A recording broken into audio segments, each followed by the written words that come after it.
Relatos del lado oscuro. Presenta El barco misterioso, 10º capítulo de las aventuras de Arthur Gordon Pym. Adaptación de la novela de Edgar Allan Poe. Poco después, ocurrió un incidente que considero como el más emocionante, como el más repleto de placer y luego de terror, hasta el punto que jamás he experimentado en 9 largos años, llenos de los acontecimientos más sorprendentes y en muchos casos de la índole más extraña e inconcebible. Estábamos tendidos sobre una cubierta cerca de la escalera de la cámara, discutiendo la posibilidad de llegar hasta la despensa, cuando al mirar a Augusto, que estaba echado frente a mí, noté que se ponía intensamente pálido y que le temblaban los labios del modo más singular e inexplicable. Muy alarmado le pregunté qué le sucedía, pero no me contestó y empezaba a creer que se había puesto mal cuando advertí que sus ojos se clavaban en un objeto detrás de mí. Volví la cabeza y jamás olvidaré el éxtasis de alegría que estremeció todas las fibras de mi ser al ver un gran bergantín que se dirigía hacia nosotros y que no estaba más que a unas 2 millas. Me puse de pie de un brinco como si me hubiesen dado un tiro en el corazón y extendiendo los brazos en dirección al barco, permanecí de este modo, inmóvil e incapaz de articular ni una sola palabra. Dirk y Parker estaban igualmente emocionados, aunque con reacciones distintas. El primero bailaba por la cubierta como un loco, lanzando las más extravagantes balandronadas, mezcladas con aullidos e imprecaciones, mientras que el último estalló en lágrimas y estuvo durante varios minutos llorando como un niño. El barco que teníamos a la vista era un bergantín goleta enorme, de construcción holandesa, pintado de negro y con un reluciente y dorado mascarón de proa. Evidentemente había recorrido muchísimos temporales y supimos que había sufrido mucho con la tempestad que tan desastrosa había resultado para nosotros, pues había perdido el mastelero de proa y parte de los antepechos de estribor. La brisa era muy suave y lo que más nos sorprendió fue que no trajera más velas desplegadas que la vela mayor y el trinquete. Navegaba con gran lentitud, exaltando nuestra impaciencia hasta el frenesí. También observamos, a pesar de lo excitados que estábamos, su rara manera de navegar.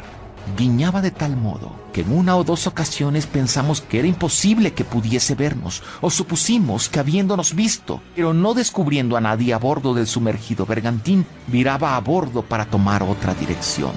En cada una de estas ocasiones nos desgañitamos y gritábamos con toda la fuerza de nuestros pulmones, cuando parecía que el buque desconocido iba a cambiar por un momento de intención y que de nuevo se dirigía hacia nosotros, repitiendo esta singular conducta 2 o 3 veces. No hay otra explicación para tal manera de navegar. El timonel debe estar borracho. Pongan atención. Creo que veo a 3 marineros. ¿En dónde, Dirk? Allá, Arthur. 2 de ellos están tumbados sobre unas velas viejas, cerca del castillo de proa, mira. Y el otro se inclina sobre la borda de estribor, cerca del bupré. Sí, es verdad, ya los veo. Es cierto, por sus trajes parecen holandeses. Así es, Augusto. Parece que el hombre de la borda nos mira con gran curiosidad. Es un tipo alto y fornido. Es muy moreno de piel. Por su actitud, yo diría que está animándonos a tener paciencia, inclinándose hacia nosotros de un modo alegre, aunque más bien extraño. ¿Por qué sonríe constantemente? ¿Quién sabe, Parker? Yo también puedo ver su blanca y reluciente dentadura. Miren, su gorro de franela ha caído al agua, pero él no hizo nada. Continúa con su extraña sonrisa. Relato esto minuciosamente, y ha de tenerse en cuenta que lo cuento precisamente tal como nos parecía a nosotros. El bergantín se acercaba lentamente y más uniformemente que antes, y no puedo hablar con calma de este acontecimiento. Nuestros corazones saltaron locamente dentro de nuestros pechos, arrancándonos gritos del alma y expresiones de agradecimiento a Dios por la definitiva, inesperada, afortunada salvación que ya dábamos por descontada. Repentinamente y de golpe llegó flotando sobre el océano desde el misterioso barco que ahora estaba muy cerca de nosotros un olor, una pestilencia tal que no hay palabras en el mundo con que expresarla, ni es posible formarse alguna idea del infernal, asfixiante, insufrible, inconcebible hedor. Abrí la boca para respirar y volviéndome hacia mis compañeros advertí que estaban más pálidos que el mármol. Pero no teníamos tiempo para preguntas ni conjeturas. El bergantín estaba a unos 15 metros de nosotros y parecía tener intención de abordarnos por la proa para que pudiésemos pasar a él sin necesidad de lanzar ningún bote al agua. Echamos a correr a popa cuando de repente una gran guiñada lo apartó 5 o 6 puntos del derrotero que llevaba, y cuando pasaba a unos 5 metros de nuestra popa vimos perfectamente sus cubiertas. Olvidaré algún día el horror de aquel espectáculo. 25 o 30 cuerpos humanos, entre los cuales había varias mujeres, yacían esparcidos entre la popa y la cocina, en el último y más repugnante estado de putrefacción. Vimos claramente que no había ni un ser vivo a bordo de aquel barco fatídico, y sin embargo no dejábamos de gritar pidiendo auxilio. Sí, prolongada y estentóreamente rogábamos, en la angustia del momento, a aquellas figuras silenciosas y desagradables que permaneciesen con nosotros, que no nos abandonasen hasta llegar a ser como ellas y que nos acogiesen en su grata compañía. Estábamos locos de horror y desesperación, completamente locos de angustia por la desesperación sufrida. Nuestro primer alarido de terror fue contestado por algo cerca del baupré del extraño barco, tan parecido a un grito de una voz humana que el oído más fino se hubiese engañado y sorprendido. En este instante, otro súbito grito descubrió a nuestros ojos la parte del castillo de proa y comprendimos al instante el origen del sonido. Vimos la alta y robusta figura que aún seguía inclinada sobre la borda, con la cabeza caída y moviéndose de un lado a otro. Pero ahora tenía la cara vuelta y no podíamos contemplar su rostro. Tenía los brazos extendidos sobre el pasamanos, con las palmas de las manos colgando hacia afuera. Sus rodillas se apoyaban sobre una recia cuerda, sobre su espalda, de la que había sido arrancada parte de su camisa. Dejándosela al desnudo, se posaba una gaviota enorme, que se alimentaba ávidamente de la horrible carne, con su pico y sus garras profundamente hundidos en ella, y su blanco plumaje, todo manchado de sangre. Mientras el bergantín viraba, el ave alzó con dificultad su enrujecida cabeza y después de mirarnos un momento como estupefacta, se alzó perezosamente del cuerpo sobre el que estaba comiendo y echándose a volar en línea recta hacia nuestra cubierta, se cirnió sobre nosotros con un trozo de carnes semejante al hígado en el pico. El horrible trozo cayó al fin, produciendo un tétrico ruido junto a los pies de Parker. Que Dios me perdone. Pero entonces pasó por mi mente por primera vez un pensamiento que no mencionaré, y me vi dando un paso hacia el sanguinolento despojo. Levanté los ojos y la mirada de Augusto se cruzó con la mía con tan enérgico e intenso acento de censura que en el acto recobré mis sentidos. Me lancé adelante rápidamente y estremeciéndome hasta la médula, arrojé al mar aquel espantoso pedazo de carne. El cuerpo de donde había sido arrancado, apoyándose como lo estaba sobre la cuerda, era balanceado con facilidad de un lado al otro bajo los picotazos del ave carnívora. Y este era el movimiento que nos había hecho creer al principio que se trataba de un ser vivo. Pero al librarlo la gaviota de su peso, giró sobre sí mismo y cayó parcialmente hacia arriba, de modo que la cara quedó por completo de descubierto.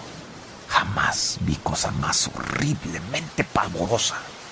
Los ojos habían desaparecido, así como toda la carne de alrededor de la boca, dejando la dentadura totalmente al aire. Esa era la sonrisa que nos había colmado de esperanza. Aquella era... Pero no, me contengo. Con él y con su terrible tripulación se fueron todas nuestras alegres visiones de salvación y contento. Tan pausadamente como pasó cerca de nosotros, nos hubiera sido fácil encontrar medios de abordarlo, pero nuestra repentina decepción y la pavorosa naturaleza del descubrimiento que la acompañó dejaron postradas por completo todas nuestras facultades mentales y corporales. Habíamos visto y sentido, pero no pudimos pensar ni obrar hasta que... era ya demasiado tarde. ¿Hasta qué grado este incidente había debilitado nuestros cerebros? puede juzgarse por el hecho de que cuando el bergantín estaba tan lejos que ya no veíamos más que la mitad de su casco, discutimos seriamente la proposición de alcanzarlo a nado. Posteriormente he intentado en vano obtener alguna pista que aclarara la horrible incertidumbre que envolvía el destino del barco desconocido. Su construcción y su aspecto general nos inclinaban a creer que era un mercante holandés, y la ropa de la tripulación confirmaba esta suposición. Pudimos haber visto fácilmente el nombre del buque en la popa o algunos detalles que nos orientaran sobre su naturaleza. Sí, pero ¿cómo? Estábamos demasiado agitados para eso. Por el color azafranado de los cadáveres que no estaban totalmente descompuestos, supongo que toda la tripulación pereció de fiebre amarilla o de alguna otra enfermedad contagiosa de la misma terrible especie. Si así fue, a juzgar por las posiciones de los cadáveres, la muerte debió de haberles sobrevenido de una manera tremendamente repentina y abrumadora. Ninguna peste conocida actúa así. También es posible que un veneno accidentalmente introducido en alguno de sus almacenes haya originado el desastre, o que hayan comido alguna especie de pescado desconocido y venenoso, o algún otro animal marino o ave oceánica. Pero es inútil del todo hacer conjeturas donde todo está envuelto, y lo seguirá estando seguramente para siempre por el más pavoroso e insondable misterio. Las aventuras de Arthur Gordon Pym. 10º capítulo. Edgar Allan Poe.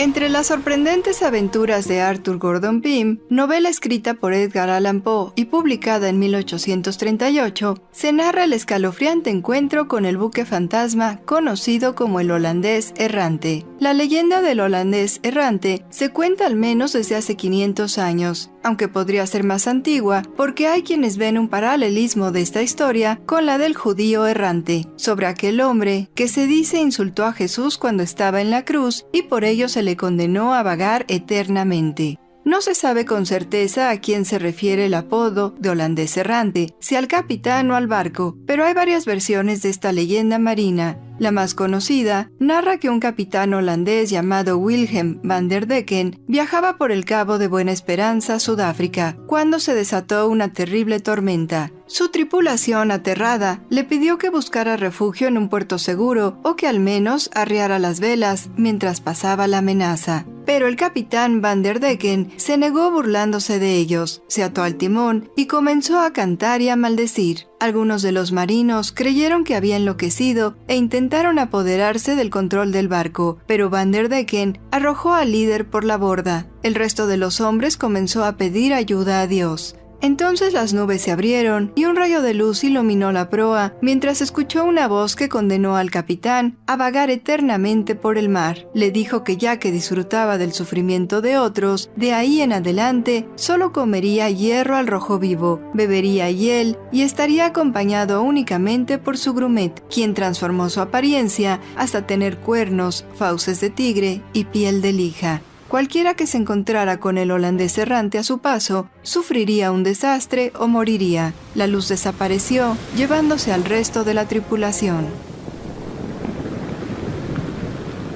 Otra versión de la historia cuenta que un alemán llamado von Falkenberg apostó su alma jugando a los dados con el diablo y perdió. También existe una leyenda holandesa similar con el capitán Van Straten como protagonista. Una variante es el relato sobre el capitán del barco Libera Nos, Bernard Focke. Se dice que Focke era un navegante tan veloz que se creía había hecho un pacto con el diablo. La extrema fealdad de Focke y su mal carácter abonaban a esta creencia. Un día se embarcó en un viaje del que no regresó, y se dio por hecho que finalmente el diablo había cobrado su recompensa y se había llevado el alma de Focke. También se ha dicho que ocurrió un horrible crimen a bordo del barco o que incluso una terrible epidemia infectó a la tripulación, por lo que no se le permitió desembarcar en ningún puerto, siendo condenada desde entonces a navegar eternamente, sin posibilidad de pisar tierra. Se supone que esto ocurrió entre 1641 y 1729. También hay una versión escandinava, que que habla sobre un vikingo llamado Estote, quien robó un anillo a los dioses y cuyo esqueleto cubierto con un manto de fuego fue hallado posteriormente sentado en el palo mayor de una nave negra y fantasmal. De igual manera se atribuye el origen de esta leyenda a las aventuras del navegante portugués Bartolomeu Dias, quien descubrió el Cabo de Buena Esperanza en 1488 y cuyas proezas marítimas llegaron a parecer casi sobrehumanas según su biografía escrita por Luis de Camões.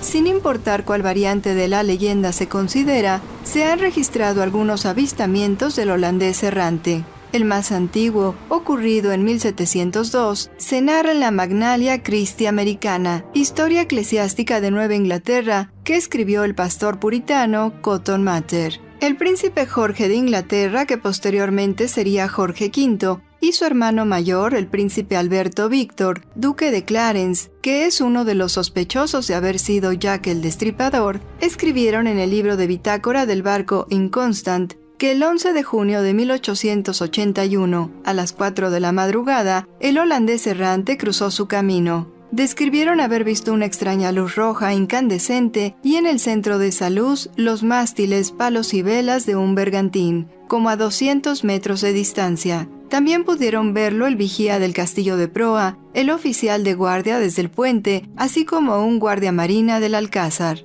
Los buques Turmaline y Cleopatra, que venían detrás, les hicieron señales preguntando si también habían visto la extraña aparición. Ese mismo día, el marinero que lo vio primero cayó desde las crucetas del mástil y murió. Al parecer, el buque fantasmal había cobrado una víctima, como dice la leyenda. Se cuenta que durante la Segunda Guerra Mundial, Karl Donitz, comandante en jefe de la flota alemana y efímero sucesor de Adolf Hitler, vio la nave espectral mientras se hallaba en una misión al este de Suez, y que después afirmó que sus hombres preferían enfrentarse con toda la flota aliada antes que ver de nuevo el barco fantasmal. La historia del holandés errante no solo inspiró a Edgar Allan Poe, ha sido fuente para varios poemas, novelas, obras de teatro, así como de la ópera de Wagner, El buque fantasma, en la que Van der Decken puede bajar a tierra una vez cada 7 años para encontrar a una mujer cuyo amor pueda redimirlo.